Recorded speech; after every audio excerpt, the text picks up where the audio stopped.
আসসালামু আলাইকুম এভরিওয়ান। আমি মাহমুদুল হাসান দিনার, পড়াশোনা করছি রুয়েট সিভিল ইঞ্জিনিয়ারিং ডিপার্টমেন্টে। আজকে আমরা তোমাদের মাঝে ফিজিক্সের সিকিউ সলভিং ক্লাস নিয়ে এসেছি। আজকে আমরা নিউটনের মেকানিক্স অধ্যায়ের পার্ট 1 দেখব। এই পার্টে মূলত আমরা নিউটনের মেকানিক্স এর লিনিয়ার যে অংশটুকু আছে সেটুকু করা ট্রাই করব। তো চলো শুরু করি। প্রথমে যে আমাদের পার্টটি আছে সেটি হচ্ছে বল, অর্থাৎ আমরা এই টাইপে এফ ইকুয়ালস টু এম এ যে সূত্র আছে সেটার অ্যাপ্লিকেশন দেখব। ওকে, তো দেখি প্রথম প্রশ্ন কি বলেছে। 400 কেজি ভরের একটি গাড়ি 60 কিলোমিটার পার আওয়ার। আচ্ছা, এখানে একটা জিনিস বলে রাখি, যখন 60 কিলোমিটার পার আওয়ার, এটার মানে হচ্ছে এর বেগ হচ্ছে 16.67 মিটার পার সেকেন্ড।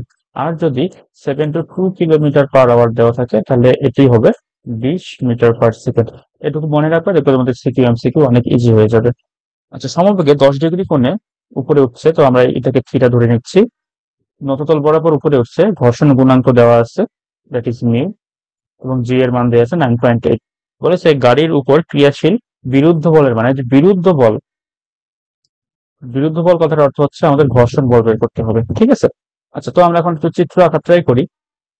যেহেতু নততল বলেছে এবং থিটা দেওয়া আছে 10 ডিগ্রি, তো আমরা ধরলাম যে এখানে থিটা ইকুয়ালস টু 10 ডিগ্রি, ধরলাম এটা আমাদের গাড়ি। ওকে, গাড়ি আঁকার নততলের যতগুলো ম্যাথ করবা, আমি বলি যতগুলো ম্যাথ করবা শুরুতে তোমরা বস্তুটা এঁকে তারপর যেটা করবা সেটা হচ্ছে সরাসরি আগে ওজন দিয়ে দিবা, তারপর বাকি কাজ। ঠিক আছে।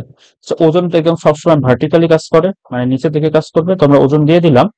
এখন দেখো এটা কি করতে পারি, বস্তুটি যেহেতু এই তলের উপর আছে, তলের একটা রিয়াকশন ফোর্স আছে, রিয়াকশন ফোর্সটা কি করবে, ঠিক উপরের দিকে কাজ করবে, হাত, তাই না? আর আমরা যদি এখন যে ডাব্লিউ আছে বা ওজন আছে এটাকে দুটো কম্পোনেন্টে ভাগ করি, এইদিকে একটা চলে আসবে এবং এইদিকে একটা চলে আসবে। এখন দেখো এখানে যেহেতু থিটা, তাহলে এইটাও কিন্তু আমাদের থিটা হয়ে যাচ্ছে। তাহলে এটি হচ্ছে কি, যেহেতু থিটার সাথে আছে, যার সাথে থিটা থাকবে সে কজ হয়ে যাবে, বুঝছো? ডব্লিউ কস থিটা, এন্ড এটি হচ্ছে ডব্লিউ সাইন থিটা। তো আমরা ডব্লিউ কে রিজলভ করে ফেললাম। এখন দেখো আর কি কি ফোর্স আছে। কি বলেছে যে সমবেগে, সমবেগে নততল বরাবর উপরের দিকে উঠছে, যেহেতু উপরের দিকে উঠছে সেহেতু কি হচ্ছে আমাদের নিচের দিকে কি থাকবে, নিচের দিকে ফ্রিকশন কাজ করবে। যেহেতু গাড়িটি উপরের দিকে উঠছে তাহলে আমাদের ফ্রিকশন কোন দিকে কাজ করবে, ফ্রিকশন কাজ করবে নিচের দিকে। তো আমরা ফ্রিকশনকে ছোট এফ দ্বারা ডিনোট করলাম। তাহলে আমাদের বলগুলো মোটামুটি আমরা পেয়ে গেলাম। কি কি বল পেয়ে গেছি, আর পেয়েছি, W cos theta, W sine theta এবং এফ পেয়ে গেছি, তাই না? এখন আমাদের বিরুদ্ধ বল বের করতে হবে। তাহলে বিরুদ্ধ বল মানে কি, that is F, frictional force. Frictional force equals to আমরা কি জানি, মিউ আর, তাই না? আচ্ছা, এখন আমরা মিউ এর মান জানি, জাস্ট আর এর মান যদি আমরা সামহাও বের করতে পারি তাহলে আমরা এটি সলভ করতে পারবো। এখন দেখো এই যে হেলানো তল আছে, আমরা এটাকে একটা এক্সিস সিস্টেম ধরে নিই। এক্সিস সিস্টেমটা কিরকম, আমরা ধরে নিচ্ছি এই যে আমার এই অংশটুকু আছে, এই অংশটুকু আমরা এক্স অক্ষ ধরে নিলাম, এবং যে এই অংশটুকু আছে এটাকে আমরা ওয়াই অক্ষ ধরে নিলাম। জাস্ট কি করলাম, আমরা যে আমাদের এক্সিস সিস্টেম আছে, এক্সিস সিস্টেমটাকে আমরা জাস্ট 10 ডিগ্রি ঘুরাই নিছি। ঠিক আছে। তাহলে দেখো তো এক্স অক্ষ বরাবর উপরের দিকে আর নিচের দিকে ডাব্লিউ কস থিটা, এবং কি করছে গাড়িটি মাটি মাটি ফুঁড়ে নিচের দিকেও যাচ্ছে না, আবার আকাশেও বেশি থাকতেছে না, অর্থাৎ আর এবং ডাব্লিউ কস থিটা দুটার মান কি, সেম। তাহলে আমরা এখান থেকে কি বলতে পারি, আর equals to W cos theta. তাহলে এখান থেকে আমরা আর এর মান বের করতে পারবো। ডাব্লিউ দেখো এর ভর দেওয়া আছে কত, 400 কেজি। তাহলে 400 × 9.8, এর সাথে আমরা কত গুণ করবো, কস 10 ডিগ্রি। তাহলে এখন আমরা কি করব, এখন এই ফর্মুলাটা আমরা জাস্ট এখানে বসাই দেব। তাহলে এখন মিউ আছে 0.3, এর সাথে আমরা 400 গুণ করবো, মানে আর যেটা আছে পুরোটাই গুণ করে দেবো, 400 × 9.8 ইন্টু কস 10 ডিগ্রি। তো এটা করলে উত্তর যেটা আসবে সেটা, আমি ক্যালকুলেটর চেপে দেখি উত্তরটা কত আসে। পয়েন্ট 0.3 টাইমস 400 টাইমস 9.8 টাইমস কস 10 ডিগ্রি। সো আমার আসতেছে 1158.13, 1158.13, তাহলে এত নিউটন। তাহলে আমাদের কি বিরুদ্ধ বলের মান হচ্ছে 1158.13 নিউটন। তো আমরা পরের ম্যাথটি দেখি। পরের ম্যাথে কি বলেছে যে 5000 কেজি ভরের একটি বালু ভর্তি ট্রাক ঘন্টায় 72 কিলোমিটার পার আওয়ার বেগে চলছে। তাহলে দেখো এই যে ঘন্টায় যদি 72 এখানে বলা আছে, তার মানে এটা কত হবে, এটা মিটার পার সেকেন্ডে 20 মিটার পার সেকেন্ড হবে। কি চলছে, ট্রাক হতে প্রতি সেকেন্ডে 200 গ্রাম বালু ছিদ্রপথে পড়ে যাচ্ছে।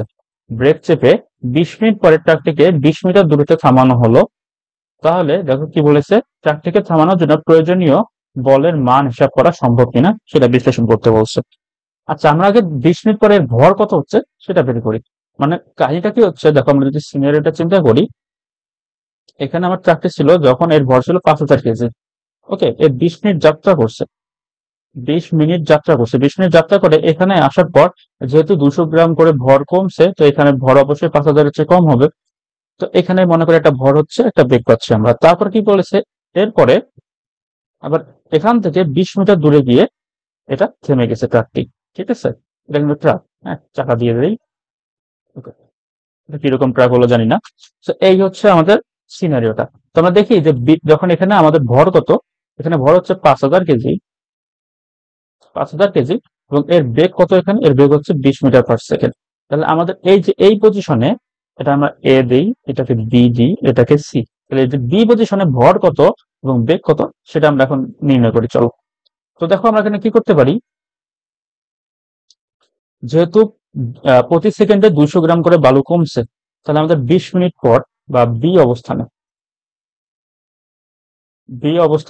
আমাদের কি কি আমরা পাবো সেটা দেখি।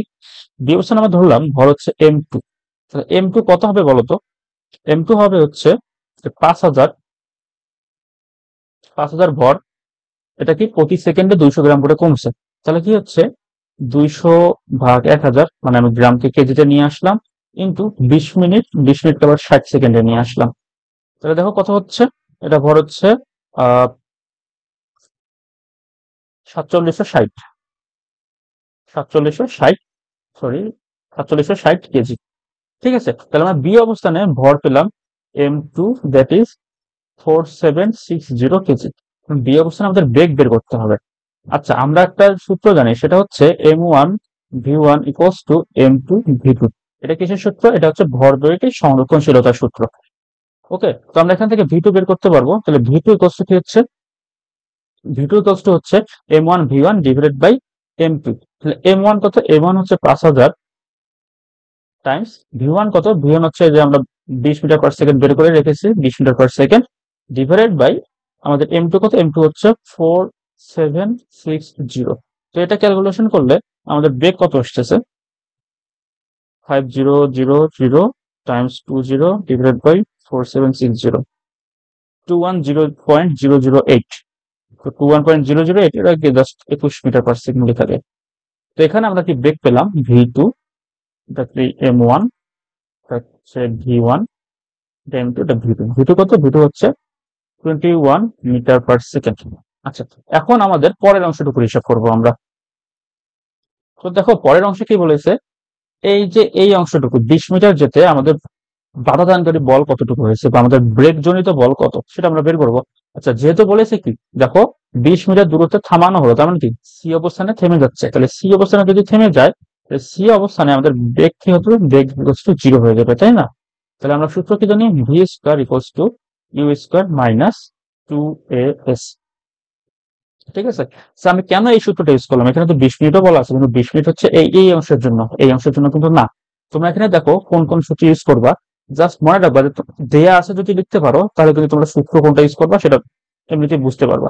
দেখো এখানে এম দেয়া আছে, ভি দেয়া আছে, এখানে ডিস্টেন্স দেয়া আছে, এস দেয়া আছে, এখানে দেখো মানে এখানে ভি তো না, ইউ দেয়া আছে, এখানে ভি দেয়া আছে, তাই না? এন্ড আমাদের বলের মান হিসাব করার জন্য কি লাগবে, এ লাগবে অবশ্যই। তার মানে আমাদের দেখো এফ ইকুয়ালস টু এম এ, তার মানে এম কাজে লাগলো। তাহলে এই দেখো ইউ এস ভি এ, এই চারটা জিনিস আছে কোন সূত্র, সেটা হচ্ছে ভি স্কোয়ার ইকুয়ালস টু এ স্কোয়ার মাইনাস 2as। তাহলে আমরা এই সূত্রটা ইউজ করবো। এখন যেহেতু আমাদের ভি ইকুয়ালস টু 0, তাহলে কি দাঁড়াচ্ছে দেখো, 2as equals to u square. এখান থেকে আমরা কি এ বের করতে পারি, a equals to u square divided by 2s। That means u আমরা কত বের করেছি, এই যে এখানে যে V2, এটা কিন্তু আমাদের আদি বেগ হিসেবে কাজ করছে, এখানে এটা ইউ আর এখানে এটা ভি ইকুয়ালস টু 0। তাহলে দেখো 21 স্কোয়ার ডিভাইডেড বাই 2 টাইমস 20। তো এটা ক্যালকুলেশন করলে আমাদের কত আসে, 21 স্কোয়ার ডিভাইডেড বাই 40, 11.025। ওকে, 11.025 এত মিটার পার সেকেন্ড স্কোয়ার। তাহলে আমাদের ত্বরণ আসতেছে এইটা। এখন আমাদের ত্বরণ যদি এটা আসে তাহলে আমরা কি বলে বল বের করতে পারবো, বাধাদানকারী বল বের করতে পারবো, তাই না? তো আমরা বাধাদানকারী বল বের করি, that is F equals to M A, তাই না? তাহলে এম কত ধরবো আমরা? এম ধরবো হচ্ছে 4760 ইন্টু 11.025। তো এটা হিসাব করলে কত আসে? ইন্টু 4760 আনসার, তাহলে এটা আসতেছে 52479। এত কি হচ্ছে? এত নিউটন। এবার দেখো আমরা পরের ম্যাথে যাই। এখানে কি বলেছে? ববের ভর 0.05 কেজি, দোলকটির কার্যকর দৈর্ঘ্য 1 মিটার, অভিকর্ষিত ত্বরণ 9.8 মিটার পার সেকেন্ড স্কোয়ার হলে উদ্দীপকে সি বিন্দুতে কার্যকর বল নির্ণয় করতে বলছে। তো যদি আমরা সি বিন্দুটি নিয়ে আঁকা ট্রাই করি তাহলে আমাদের চিত্রটা কিরকম দাঁড়াচ্ছে? এখানে ও বিন্দু, এখানে হচ্ছে এ বিন্দু, অ্যান্ড এইটা হচ্ছে আমাদের সি বিন্দু, তাই না? অ্যান্ড এখানে যে কোণ দেওয়া আছে থিটা, সেটা হচ্ছে 10 ডিগ্রি।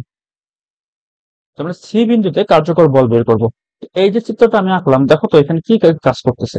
বস্তুটার একটা ওজন আছে, এন্ড ওজন কি বলেছে আমি? ওজন সবসময় ভার্টিক্যালি নিচের দিকে মানে ওয়াই অক্ষ বরাবর কাজ করবে, তো এইদিকে ডব্লিউ কাজ করতেছে। এখন এটা যে সুতার সাহায্যে দুলতেছে, তার মানে কি সুতার অবশ্যই একটা টান বল আছে, টান বল অবশ্যই কেন্দ্রের দিকে কাজ করবে। তখন কি করবো? এই টান বল, তারপর দেখো এখানে থিটা আছে, তো আমি এই টান বলকে দুটা অংশে ভাগ করতে পারি, এইদিকে একটা যাবে এবং এইদিকে একটা যাবে, এই যে মানে উলম্ব উপাংশ এবং অনুভূমিক উপাংশ। এখন দেখো এটাও থিটা, এন্ড আমি দুটো সমান্তরাল রেখা টেনেছি, দেখো যে ও এ রেখাটা এবং সি, এটা যদি ডি বিন্দু দেই আমি, সি ডি রেখা দুইটা কিন্তু সমান্তরাল। তাহলে এটা কি হচ্ছে? আমি এখানেও কিন্তু থিটা কোণ পাবো, দ্যাট ইজ একান্তর কোণ, তাই না? তাহলে এটা কিন্তু থিটা। এখন আমি কি বলেছি? যার সাথে থিটা তার সাথে কি হয়? কস হয়। তাহলে আমি এই যে উপাংশটা পেয়েছি উলম্ব উপাংশ, উলম্ব উপাংশ কত? টি কস থিটা, এবং যে অনুভূমিক উপাংশ সেটা কি? টি সাইন থিটা। উল্লম্ব উপাংশ টি কস থিটা এবং অনুভূমিক উপাংশ কি? টি সাইন থিটা। তাহলে এখন দেখো উলম্ব বরাবর কি হচ্ছে? উপরের দিকে টি কস থিটা এবং নিচের দিকে ডাব্লিউ কাজ করতেছে, তাই না? তাহলে এই দুটো কি একে অপরকে ক্যান্সেল আউট করে দিচ্ছে, অর্থাৎ এটা সাম্যাবস্থায় থাকবে। তাহলে উপরে টি কস থিটা এবং নিচে ডাব্লিউ ক্যান্সেল আউট করে দিচ্ছে, তার মানে কি দুটাই সমান। তাহলে এখান থেকে আমরা কি লিখতে পারি? T cos theta equals to W. তাহলে এখান থেকে আমরা টি বের করতে পারি, তাই নয় কি? টি ইকুয়ালস টু কি হচ্ছে? T equals to W by cos theta.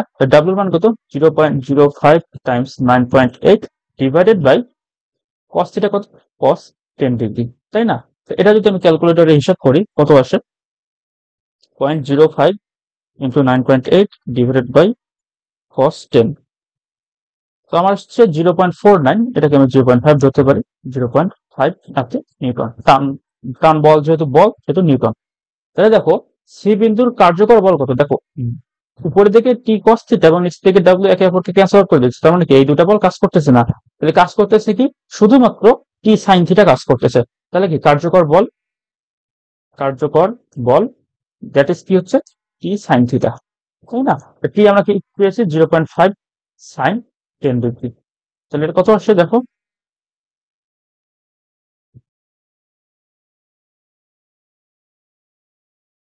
0.086, 0.086 এত নিউটন। তাহলে কার্যকর বল কত সি বিন্দুতে?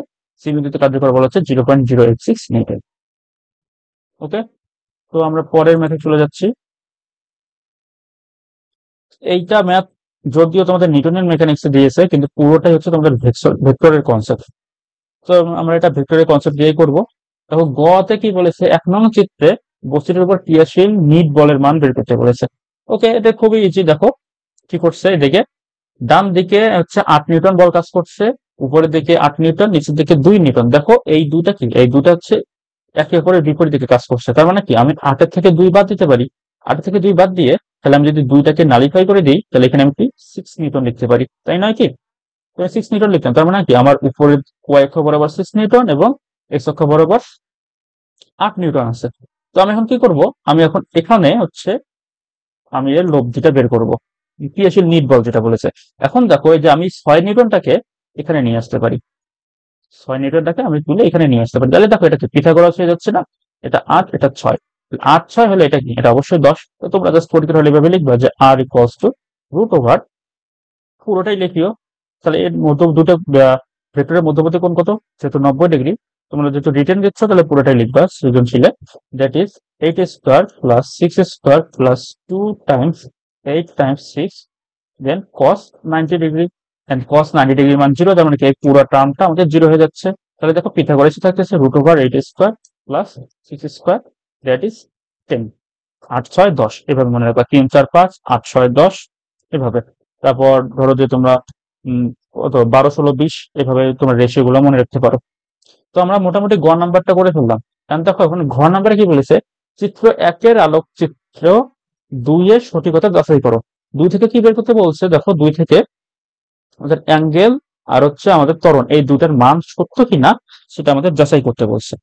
তো আমরা দেখি যে লব্ধির যে কোণ সেটা কিভাবে নির্ণয় করে, এটা একটা সূত্র আমরা জানি, that is tan theta.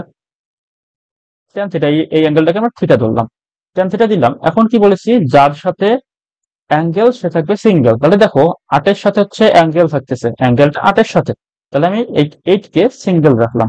Single রেখে এখন কি করব, উপরে সাইন, এখানে যেহেতু মনে রাখবো এইভাবে, এখানে ট্যান আছে, ট্যান মানে কি সাইন বাই কস, তাহলে উপরে কি, উপরে হচ্ছে সাইন আলফা ডিভাইডেড বাই যার সাথে অ্যাঙ্গেল সে সিঙ্গেল প্লাস কজ আলফা। তো এখন কি বাকি থাকতেছে, যারা যারা বাকি থাকতেছে তাদেরকে এখানে বসায় দাও। তাহলে 6 বাকি থাকতেছে, এখানে 6 বসে দিলাম, এখানে 6 বসে দিলাম। যার পর এখন দেখো কিভাবে ক্যালকুলেট করা যায়। তাহলে সাইন 9, দেখো আলফার মান কত, আলফার মান হচ্ছে 90 ডিগ্রি, তাহলে সাইন 90 ডিগ্রির মান কত 1, তাহলে 6 একে 6, এখানে 6 থাকলো, ডিভাইডেড বাই দেখো cos 90 ডিগ্রির মান 0, তাহলে 6 কে যদি 0 সাথে গুণ দিই তাহলে 0 হয়ে যাচ্ছে, তাহলে নিচে কি থাকতেছে 8 থাকতেছে। tan থিটা ইকুয়ালস টু 6/8, তাহলে এটা কত আসে, শিফট tan 6/8, এটা আমাদের তখন থিটা আসবে 36.87 ডিগ্রি। অথবা তোমরা দেখো আমি এখানে চিত্র আঁকাই রেখেছি, এইটা যদি আমাদের থিটা হয় তোমরা জাস্ট কি করবা, দেখো যে 6 এখানে 8 এভাবে ক্যালকুলেট করলে তোমরা পেয়ে যাবে পিথাগোরাস দিয়ে। সো আমরা থিটা পেয়ে গেলাম যে 36.87। তাহলে কি দেখো আমাদের প্রশ্নের সাথে কিন্তু মিলে গেছে, তাহলে আমাদের এই অংশটুকু কারেক্ট আছে। এখন দেখবো আমরা ত্বরণ বের করে দেখবো। সো ত্বরণ আমরা কিভাবে বের করবো, দেখো a ইকুয়ালস টু আমরা কি জানি, a ইকুয়ালস টু f/m। তো f কত, f আমরা বের করেছি দেখো 1 নম্বরে, দ্যাট ইজ 10, ডিভাইডেড বাই এর ভর কত, ভরও হচ্ছে 10 কেজি, তার মানে কি 1 মিটার পার সেকেন্ড স্কোয়ার। তার মানে দেখো আমাদের ত্বরণও মিলে গেছে এবং কোণের মানও মিলে গেছে, তার মানে কি অবশ্যই সঠিক। তো আমরা নেক্সট টাইপে চলে যাচ্ছি, সেটা হচ্ছে ভরবেগ এবং সংঘর্ষ। তো দেখো আমাদের কি বলেছে, সিলেট বোর্ড 24 উদ্দীপক দেয়া আছে, উপরের চিত্রে ভি এর মান বের করতে বলেছে। অর্থাৎ তাহলে চিত্রটা খেয়াল করো, দেখো যে আমাদের যে সেকেন্ড, এটাকে আমি এ বস্তু দিলাম, এটাকে যদি বি বস্তু দিই, তাহলে দেখো বি বস্তু কিন্তু স্থির অবস্থা ছিল, বেগ যেহেতু 0, এ বস্তু একটা আদি বেগ ছিল, এবং সংঘর্ষের পর দেখো তারা মিলিত অবস্থায় সমান বেগ ভি বেগে চলছে, তার মানে কি এটা মিলিত বস্তুর বেগ নির্ণয়ের অঙ্ক। ঠিক আছে, তো আমরা কি জানি, m1u1 plus m2u2 equals to কি হচ্ছে, দেখো এখানে যেহেতু দুজনের বেগ সমান, তাহলে আমরা কি লিখতে পারি, m1v প্লাস m2v, এরকম। তাহলে এখান থেকে দেখো কি করা যায়, যেহেতু দেখো u2 এর মান 0, তো আমরা এই পুরো টার্মটা কিন্তু আমাদের 0 হয়ে যাচ্ছে। তাহলে কি হচ্ছে, m1u1 ইজ ইকুয়ালস টু, দেখো দুইটাই ভি, তাহলে আমরা ভি কমন নিই, m1 প্লাস m2v। তাহলে এখান থেকে আমরা ভি বের করতে পারবো, তাহলে ভি ইকুয়ালস টু কি হচ্ছে, v equals to m1u1 divided by m1 plus u1। তাহলে m1 কত, m1 হচ্ছে 500 কেজি টাইমস u1 কত 30, ডিভাইডেড বাই m1 হচ্ছে 500, এটা হচ্ছে 200, তাহলে 500 200 700। তাহলে আমরা এখান থেকে ভি এর মান কত পাচ্ছি, 500 ইন্টু 30 ডিভাইডেড বাই 700, 21.43, ঠিক আছে, 21.43 মিটার পার সেকেন্ড। ঠিক আছে, তাহলে আমরা গ নাম্বার পেয়ে গেলাম। এখন দেখো ঘ নাম্বারে কি বলেছে, সংঘর্ষটি স্থিতি স্থাপক কিনা সেটি যাচাই করতে বলছে। তাহলে তোমরা একটা জিনিস মনে রাখবা, যদি ই কে গতিশক্তি ইনিশিয়াল ইকুয়ালস টু গতিশক্তি ফাইনাল হয়, তাহলে সেটা কি, সেটি হচ্ছে স্থিতিস্থাপক। আর যদি গতিশক্তি ইনিশিয়াল আর গতিশক্তি ফাইনাল যদি সমান না হয়, তাহলে সেটা কি, সেটা হচ্ছে অস্থিতিস্থাপক। এটা হচ্ছে কি অস্থিতিস্থাপক। তাহলে আমাদের এখন বের করে দেখতে হবে যে ইকে ইনিশিয়াল এবং ইকে ফাইনাল সমান হয় কিনা। তো আমরা প্রথমে ইকে ইনিশিয়াল বের করি। তো ইকে ইনিশিয়াল বের করার জন্য আমাদের কি লাগবে, দেখো half m1 u1 square plus half m2 u2 square. তাহলে দেখো এখান থেকে আমরা কি করতে পারি, তাহলে হাফ m1 কত, তাহলে দেখো u2 কিন্তু জিরো এখানে, তাহলে আমার একটা পুরো টার্মটা কিন্তু জিরো হয়ে যাচ্ছে। তাহলে half into 500 kg into u কত, ইউ1 হচ্ছে 30, তাহলে 30 স্কোয়ার। তাহলে দেখো 250 টাইমস 30 স্কোয়ার, তাহলে আসতেছে 225000, 225000 এত জুল, এত জুল গতিশক্তি আমরা ইনিশিয়ালে পেয়েছি। এখন আমরা ফাইনাল গতিশক্তিটা হিসাব করব। ফাইনাল গতিশক্তি কত হবে দেখো, half m2 sorry half m1 v1 square plus half m2 v2 square. তাহলে দেখো যেহেতু আমরা v1 এবং v2 সমান, এটা কিন্তু সেম বেগে যাচ্ছে, তার মানে কি প্রথম বস্তুর বেগ এবং দ্বিতীয় বস্তুর বেগ সমান, তার মানে কি করতে পারি, আমরা ভিটাকে কমন নিতে পারি। তাহলে এখানে কি লিখে যায়, হাফ হাফ ভি স্কোয়ার আমরা কমন নিলাম, নিয়ে কি করবো m1 প্লাস m2 করে দিব। তাহলে কি হচ্ছে দেখো, হাফ ইন্টু v1, ভি কত পেয়েছি, ভি পেয়েছি হচ্ছে 21.43, এটা আমরা স্কোয়ার করে দিলাম, এর সাথে দেখো 500 200 700 গুণ করে দিলাম, তাহলে কত আসতেছে, তাহলে হাফ ইন্টু 700 ইন্টু 21.43 স্কোয়ার আসতেছে হচ্ছে 160,735.715 এত জুল। তাহলে দেখো ইতে ইনিশিয়াল এবং ইতে ফাইনাল কিন্তু সমান নয়, যেহেতু এটা সমান নয় তাহলে এটা কি, এটা হচ্ছে অস্থিতিস্থাপক। তো পরের ম্যাচে যদি যাই, কি বলেছে, 3 মিটার/সেকেন্ড বেগে 2 কেজি ভরের একটি বস্তু 0.5 কেজি ভরের অন্য একটি স্থির বস্তুর সঙ্গে সোজাসুজি স্থিতিস্থাপক, তাহলে বলে দিচ্ছে যেহেতু স্থিতিস্থাপক তার মানে কি ইকে ইনিশিয়াল এবং ইকে ফাইনাল কি হবে, সমান হবে, সংঘর্ষে লিপ্ত হয়। সংঘর্ষের পর স্থির বস্তুর আহ শেষ বেগ নির্ণয় করতে বলেছে। তারপর কি বলেছে, উদ্দীপকের গতিশীল বস্তুর ভর স্থির বস্তুর ভরের তুলনায় অনেক বেশি হলে সংঘর্ষের কিছুটা করতে বলেছে। আচ্ছা, উপরের যে ম্যাথটা আমরা দেখলাম এটা কিন্তু মিলিত বস্তুর বেগ, তাই না? তো তোমরা একটা জিনিস মনে রাখবা, নর্মালি জেনারেল কেসে কি হয়, মিলিত বস্তু কখনোই স্থিতিস্থাপক হয় না, মিলিত বস্তু সবসময় অস্থিতিস্থাপক হয়, একটু মাথায় রাখবে, তাহলে তোমাদের এমসিকিউ তে তোমাদের পুরো ম্যাথ করতে হচ্ছে না। যখনই তোমরা স্থিতিস্থাপক বা মিলিত বস্তু দেখবা তখনই তুমি বুঝে নেবে যে এটা স্থিতিস্থাপক নয়। আচ্ছা, এটার গ নাম্বারটা আমরা করি প্রথমে।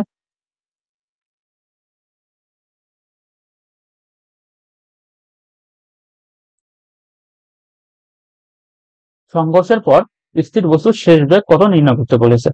তো আমরা দেখি, এটি হচ্ছে আমাদের প্রথম বস্তুর বেগ, তার মানে এটা u1, এন্ড এটা ভর সেটা হচ্ছে m1, ভর একটি বস্তু তাহলে 0.5 কেজি, তাহলে এটা হচ্ছে m2, কোনটি স্থির বস্তুকে তার মানে কি এটা u2, সোজাসুজি ধাক্কায় স্থিতিস্থাপক সংঘর্ষে নিয়ে যায়। তাহলে সংঘর্ষের পর স্থির বস্তুটির শেষ বেগ কত হবে সেটা বের করতে বলেছে। তো আমরা শেষ বেগের একটা সূত্র জানি, এটা কি, স্থির বস্তুটাকে আমরা 2 ধরেছি, তার মানে কি ভি টু এর সূত্র ইউজ করতে হবে।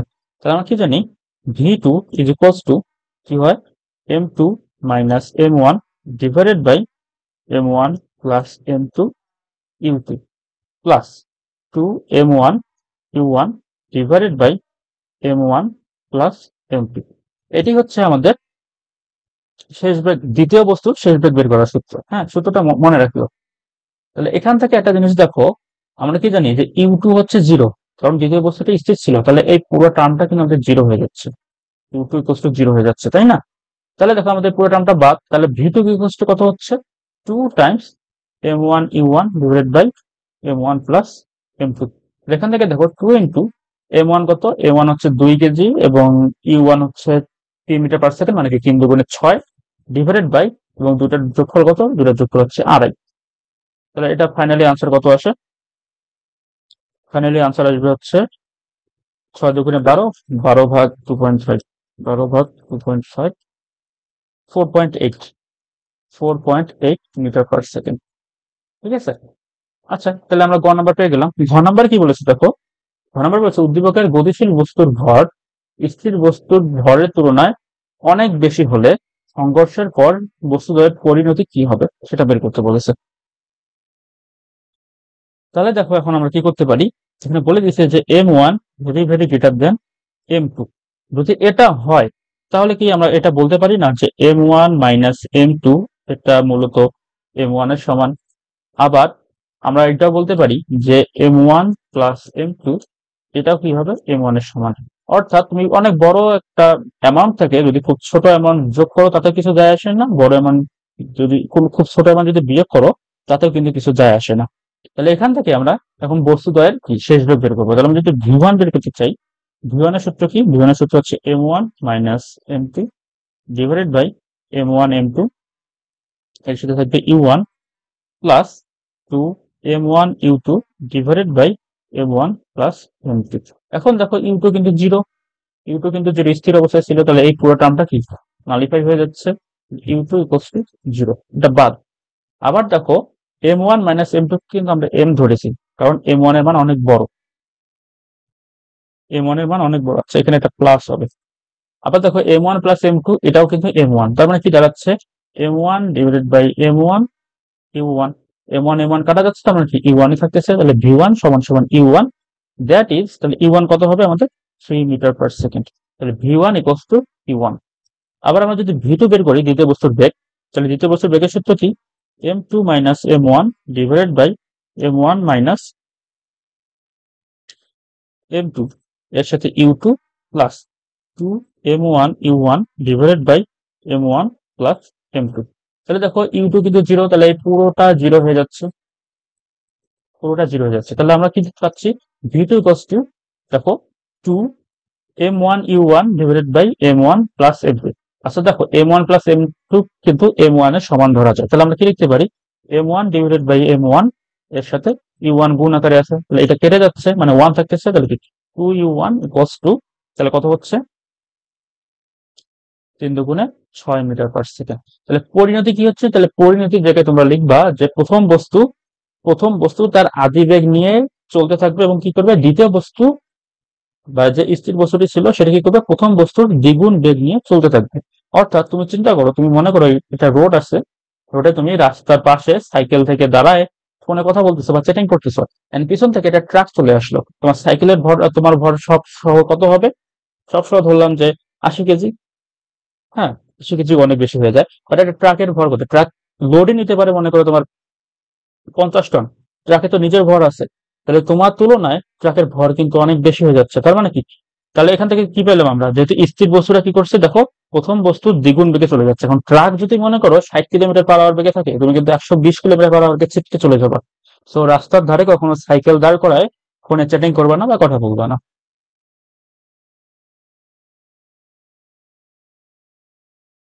আচ্ছা, এর পরের ম্যাথ আমরা দেখি কি বলেছে। 72 কিলোমিটার, এই যে 72 কিলোমিটার পার আওয়ার যখনই বলেছে তখন আমরা কি জানবো, এটা 20 মিটার পার সেকেন্ড। ঠিক আছে। আচ্ছা, এটা কিভাবে বের করে তেমন একটু দেখাই। 72 কিলোমিটার যেহেতু বলেছে, তো আমরা কিলোমিটারকে কি করবো, মিটারে নিয়ে আসবো, তাহলে 72 টাইমস 1000, এবং কি বলেছে পার আওয়ার, মানে 1 ঘন্টায় কত সেকেন্ড হয়? 1 ঘন্টায় হয় 3600 সেকেন্ড, মানে 60 গুণন 60, 60 মিনিট 60 সেকেন্ড। তো এইভাবে করলে তোমরা দেখবে যে 20 মিটার পার সেকেন্ডে আসে। চলমান 1800 কেজি ভরের একটি গাড়ি, বড় গাড়ি সামনে দাঁড়িয়ে থাকা 1000 কেজি ভরের একটি ছোট গাড়িকে পিছন দিক থেকে সজোরে ধাক্কা দিল। ধাক্কার পর গাড়ি দুটি একত্রিত হয়ে 60 মিটার, তাহলে যে একত্রিত হয়ে গেছে কিন্তু, তাহলে এদের দুজনের বেগ কিন্তু সমান হবে, ভি হবে। 60 মিটার গিয়ে থেমে গেল, যেহেতু থেমে গেছে তার মানে ভি ভি কোস্ট জিরো হবে, যা বোঝাই যাচ্ছে যে শেষ বেগ জিরো হচ্ছে, থেমে গেল। রাস্তার পাশে দাঁড়িয়ে থাকা বিজ্ঞানের ছাত্র মাহি দুর্ঘটনাটি পর্যবেক্ষণ করে বলল, এটি একটি অস্থিতিস্থাপক সংঘর্ষ। তাহলে এটা আমরা কিভাবে ডিসাইড করবো যে এটা স্থিতিস্থাপক নাকি অস্থিতিস্থাপক? ঠিক আছে। আচ্ছা, আগে আমরা গ নাম্বারটা সলভ করি, যে উদ্দীপকের গাড়ি দুটি থামাতে যে বাধাদানকারী বল ক্রিয়াশীল ছিল তা নির্ণয় করতে বলেছে। তো আমাদের বাধাদানকারী বল বের করতে হবে। তো আমরা গ নাম্বারটা সলভ করি। সো আমরা কি করব, এই যে ভি আছে সেটা বের করার ট্রাই করব। ঠিক আছে। আমরা কি জানি, দেখো M1 U1 plus M2 U2 is equals to M1 plus M2 Times V, যেহেতু মিলিত বেগ, নাহলে কিন্তু ভি দুটার সাথে আলাদা V1 V2 গুণ হয়ে যেত। ঠিক আছে। তো এখান থেকে আমরা যদি ভি বের করি, তাহলে ভি কষ্ট কত দাঁড়াচ্ছে? ভি কষ্ট আছে M1 U1 plus M2 U2 divided by M1 plus M2। তাহলে এটা যদি আমরা ক্যালকুলেট করি, তাহলে কি 1800 into 20 plus 1000 into 0 divided by M1 plus M2 কত হচ্ছে 2800। এখান থেকে আমাদের যে বেগ আসতেছে, মিলিত বেগ আসতেছে 12.85 এত মিটার পার সেকেন্ড। ঠিক আছে, আচ্ছা, এখন থেকে আমরা মিলিত বেগ পেলাম 12 মিটার পার সেকেন্ড। তাহলে এটাকে আমরা এখন আদি বেগ ধরবো। কেন আদি বেগ ধরবো? কারণ দেখো থেমে গেল, থেমে যাওয়ার কথা বলছিলাম কি, শেষ বেগ জিরো। তাহলে আমরা কি করবো, দেখো শেষ বেগ জিরো, আমাদের এখানে স্মরণ দেওয়া আছে। তাহলে দেখো আমাদের কি দেওয়া আছে, এটাকে এখন আমরা কিন্তু ইউ হিসেবে কাউন্ট করবো। ঠিক আছে, ইউ দেয়া আছে, স্মরণ দেয়া আছে, শেষ বেগ দেয়া আছে, এবং কি বলছে দেখো, বাধাদানকারী বল যেহেতু বের করতে বলছে, বল equals to F equals to M A, মানে আমাদের এ নির্ণয় করতে হবে। তাহলে এ আছে, তাহলে এই চারটা আছে কোন সূত্রে? এই চারটা আছে হচ্ছে ভি স্কয়ার সমান সমান ইউ স্কয়ার মাইনাস 2as, এই সূত্রে। তাহলে এখান থেকে দেখো আমরা কি পাচ্ছি, এখান থেকে আমরা এ বের করবো। এ কোস্ট কত হচ্ছে, এ কোস্ট হচ্ছে u square divided by 2s। U কত, ইউ হচ্ছে আমাদের 12.85 স্কয়ার ডিভাইডেড বাই 2 টাইমস 60। তাহলে এখান থেকে আমরা হচ্ছে ত্বরণ পাবো কত, 12.85 square divided by 24, 1.37 metre per second square. তাহলে বাধাদানকারী বল এফ ইকুয়ালস টু কি হচ্ছে এম এ। এখন এমটা কত হবে, দুটা দেখো, দুটা বস্তু কিন্তু একত্রিত হয়ে চলে এসে, তার মানে কি দুটা বস্তু ভরের যোগফল, তার মানে কি 2800 টাইমস 1.37। এখান থেকে কত আসতেছে, 3857.14 নিউটন। তাহলে এটা হচ্ছে আমাদের বাধাদানকারী বল। এখন দেখো ঘ নম্বরে কি বলেছে, যে মাহির বক্তব্যের সত্যতা যাচাই করতে বলেছে। তো আমরা কি ইকে ইনিশিয়াল এবং ইকে ফাইনাল চেক করবো। ঠিক আছে, তো আমরা ইকে ইনিশিয়ালটা দেখি। ইকে ইনিশিয়াল কি হচ্ছে, half M U m1 u1 square. m2 নিলাম না কেন, m2 দেখো এখানে কি বলেছে, সামনে যে দাঁড়িয়ে থাকে, যখনই দাঁড়িয়ে থাকে মানে কি স্থির, তার মানে কি ইউ টু জিরো মানে পুরো টার্মটাই জিরো, তার মানে এটাই হবে। তাহলে এখান থেকে কি পাবো আমরা, হাফ ইন্টু m1 কত 1800 ইন্টু এর বেগ ছিল 20, তাহলে 20 স্কয়ার। তাহলে দাঁড়াচ্ছে কত, দেখো 36, 1 2 3 4টা শূন্য। ঠিক আছে, এত জুল। এখন আমরা কি ইকে ফাইনাল বের করবো। ইকে ফাইনাল কি হচ্ছে, দেখো দুটা বস্তু মিলিত হয়ে যাচ্ছে, তার মানে কি হাফ m1 প্লাস m2 এর সাথে ভি স্কয়ার। তাহলে কত হচ্ছে দেখো, হাফ ইন্টু এদের যোগফল, ভরের যোগফল কত 1800, ইন্টু আমরা ভি কত পেয়েছি, ভি পেয়েছি হচ্ছে 12.85, ছিল 12.85 স্কয়ার। এটা কত আসতেছে, 2311715 জুল। তাহলে যেহেতু কি E K initial does not equals to E K final, তার মানে কি স্থিতিস্থাপক হয়, স্থিতিস্থাপক নয়। এই সেম কথাটা যদি এমসিকিউতে আসতো, আমি কিন্তু কখনো এই ম্যাথটা করতাম না। ঠিক আছে, কিভাবে বুঝতাম, এই দেখো একত্রিত বা মিলিত বস্তু যখনই বলেছে তখনই কি তোমরা ধরে নিবা যে এটা স্থিতিস্থাপক নয়, নর্মালি এরকম হয়ে থাকে। ঠিক আছে, তো তোমাদের জন্য এই দুটা হোমওয়ার্ক দেওয়া থাকলো, এই দুটা তোমার প্র্যাকটিস করবা, সেম জিনিস সব।